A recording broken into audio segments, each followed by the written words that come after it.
Current shock அடிச்ச மாதிரி இருக்கா? அப்பனா உங்களுக்கு ஸ்கயாட்டிக்கான அறிகுறி. நம்ம உடம்புல இருக்க ஒரு பெரிய நரம்பு எது தெரியுமா? அதுதான் ஸ்கயாட்டிக் நர்வ். அந்த நரம்புல அழுத்தம் ஏற்படும் போதுதான் பிரச்சனை அதிகமாகுது.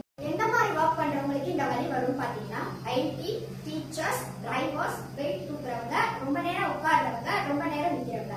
இது மட்டும் இல்லாம வீட்டுல நான் சும்மாவே இருக்கேன், எனக்கே இந்த வலி வருதுன்னு கேட்டீங்கன்னா, விட்டமின் B12 டெஃபிஷியன்சியும் மெக்னீசியம் டெஃபிஷியன்சியும் இருந்துச்சுன்னா சத்து குறைபாடுனாலையும் இந்த மாதிரி வலி வரதுக்கான வாய்ப்புகள் அதிகமா இருக்கு.